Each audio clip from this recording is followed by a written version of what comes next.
End gold buyers, మీ కష్టాల్లో నమ్మకమైన మీ ఆత్మీయ నేస్తం. అదే కదా నాకు కావాల్సింది. లైన్ లో నుంచి జీతం తీసుకుంటాడో అత్తోని దగ్గర నుంచి డబ్బు వస్తుందో అడగమన్నారు అయ్యగారు.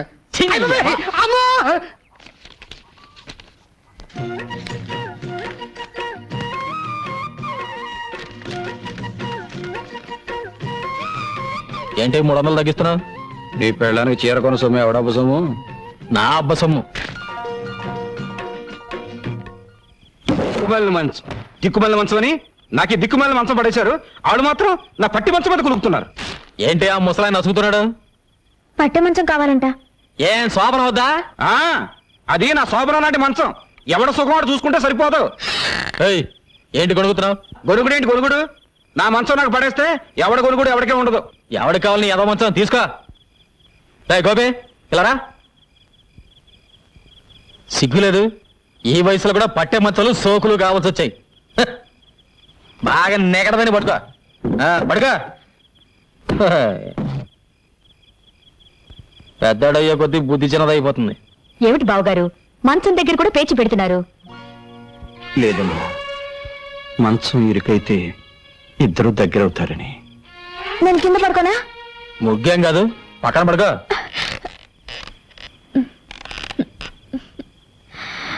ఇరుగ్గా ఉందండి. ఏం లేదు, మీరు చేసి పడుకో.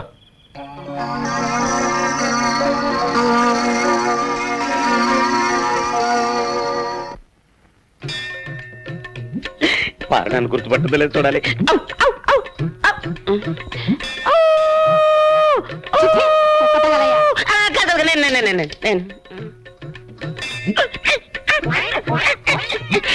గుర్తొచ్చిందా?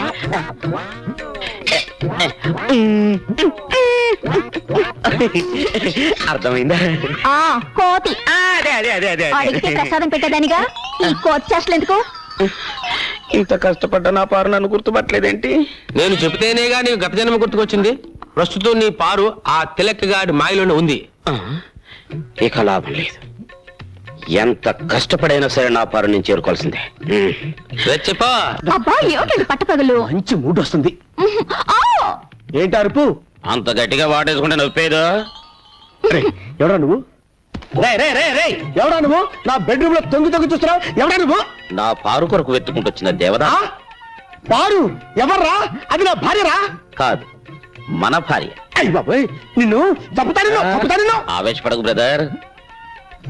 గత 5 జన్మలుగా మేమిద్దరం భార్యాభర్తలు. నీ పంది మొహానికి అది భార్య ఏంట్రా? Correct brother. గత జన్మలో నేను పందిగా పుట్టినప్పుడు పారు ఆడపంది 25 మంది పిల్లలు కూడా కంది.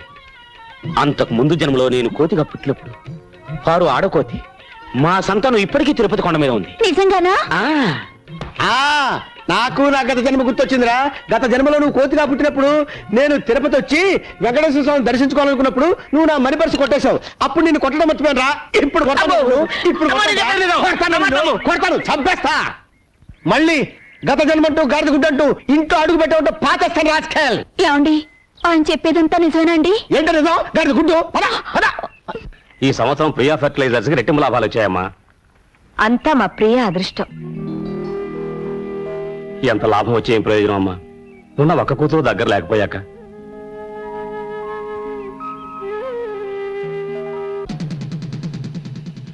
అయ్యగారు, చిన్నయ్య గారు కోపంగా వస్తున్నారండి.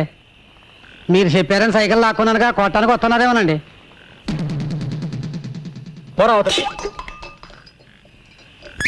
నాన్న, అరిటాకులాంటి మనం 2 పాయలుగా చీలిపోయాం. గంధపు చెక్కలాంటి నువ్వు గంధపు ముక్కలా మంటలు కక్కుతున్నావు. దీనికి కారణం ఏమిటని 2 రోజులుగా ఆలోచించాను. నువ్వు చెప్పింది నిజమేనా? ఏంటి? కోడలు ఇంట్లో అడుగు పెట్టిన తర్వాతే మన ఇద్దరి మధ్య గొడవలు వచ్చాయి. అందుకే దాన్ని పుట్టింటికి పంపించేస్తాను. సరేనా? ఇందులో అమ్మాయి తప్పే ఉందిరా పుట్టింటికి పంపించడానికి. నాన్న, అయినా గొడవ వచ్చింది నీకు నాకు మధ్య. మీ మొగుడు పిల్లలు కూడా నాకెందుకు? అవు నాతో మాట్లాడుతున్నావు ఏంటి? నాతో మాట్లాడుతున్నానుగా. వద్దు, అసలు నీ ముఖం కూడా నాకు చూపించొద్దు. వెళ్ళు ఎక్కడి నుంచి.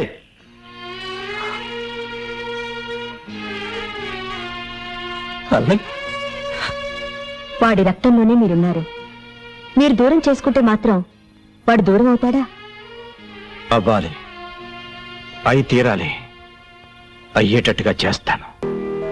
ఎంత లాభం వచ్చే ఏం ప్రయోజనం అమ్మా? ఉన్న ఒక్క కూతురు దగ్గర లేకపోయాక.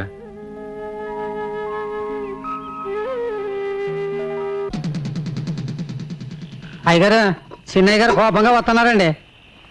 మీరు చెప్పారని సైకిల్ లాక్కున్నానుగా కొట్టానికి వస్తున్నారేమోనండి. పోరా అవతల. నాన్న, అరిటాకు లాంటి మనం 2 పాయలుగా చీలిపోయాం. గంధపు చెక్క లాంటి నువ్వు గంధకం ముఖలా మంటలు కక్కుతున్నావు. దీనికి కారణం ఏమిటని 2 రోజులుగా ఆలోచించాను. నువ్వు చెప్పింది నిజమేనా? ఏంటి? కోడలు ఇంట్లో అడుగు పెట్టిన తర్వాతే మన ఇద్దరి మధ్య గొడవలు వచ్చాయి. అందుకే దాన్ని పుట్టింటికి పంపించేస్తాను. సరేనా? ఇందులో అమ్మాయి తప్పే ఉందిరా పుట్టింటికి పంపించడానికి. నాన్న, అయినా గొడవ వచ్చింది నీకు నాకు మధ్య. మీ ముగ్గురు పిల్లలు కూడా నాకెందుకు? అవు నాతో మాట్లాడుతున్నావు ఏంటి? నాతో మాట్లాడుతున్నానుగా వద్దు. అసలు నీ ముఖం కూడా నాకు చూపించొద్దు. వెళ్ళు ఇక్కడి నుంచి.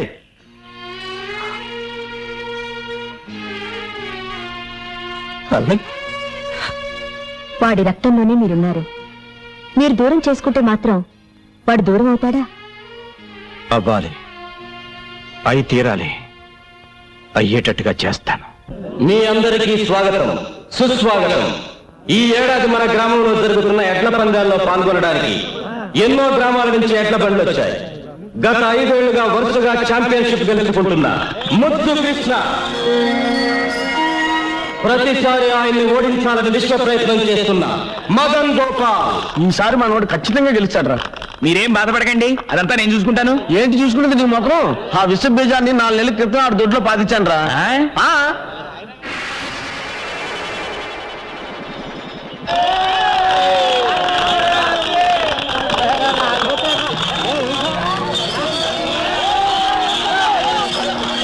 ఒక గొప్ప శుభవార్త. 20 ఏళ్ల క్రితం ఎక్కడ ఈ పందాలు జరిగిన ఛాంపియన్ కప్ గెలుచుకునే శ్రీ దశరథ రామయ్య గారు మళ్ళీ 2 ఏళ్ల తర్వాత పోటీల్లో పాల్గొనడం ఎంతో ఆనందదాయకమైన విషయం. 20 ఏళ్ల తర్వాత మళ్ళీ ఈ సింహం పోటీలో పాల్గొంటుందంటే మీరిచ్చే వెండి కప్పు కోసమో బహుమతి డబ్బుల కోసమో కాదు. మా అన్నయ్య ఓడిపోతే తన ఆస్తి మొత్తం రాసిచ్చేస్తాడు. అలాగాక మా అన్నయ్య గెలిచి ఎవరు ఓడిపోయినా ఊరోజే శాశ్వతంగా వెళ్ళిపోవాలి.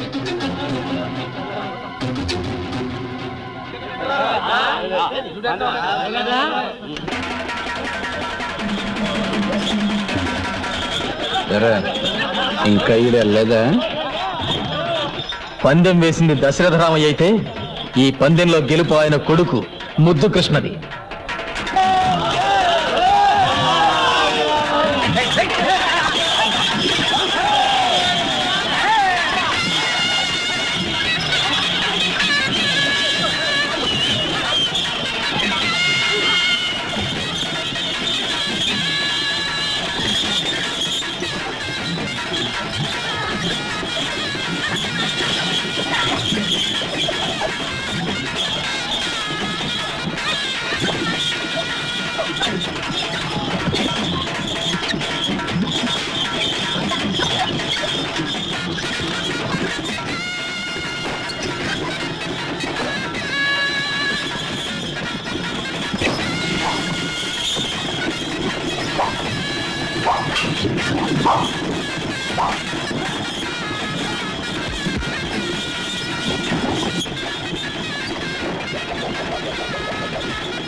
పండితులు తీసావు ఎవరా ధీమని చెప్పింది మీ నాన్న ప్రేమ ఆదర్శం కావాలని ఐదు జన్మలుగా తలుపులు గడి పెళ్ళామంట అట్టగా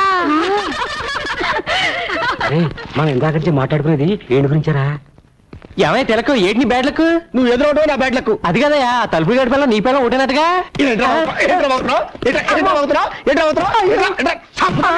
అమ్మా ఇదిగో 100 చేతులు కట్టవా నేను విన్నది నిజమేనా ఎవరుగా ఎవరు చెప్పండి నీకు 5 జన్మలుగా నీ పెళ్ళం తలుపులు గడి పెళ్ళం ఒకటేనటగా ఎవరు చెప్పాడా నీకు ఈ జన్మ కూడా నీకెందుకు చేతులు కట్టమంటే పిచ్చ పిచ్చగా ఉందా చెప్పండి అర్జెంట్ గా మీతో ప్రైవేట్ గా ఆ మాట్లాడాలి విషయం కాదు కదా ఛ!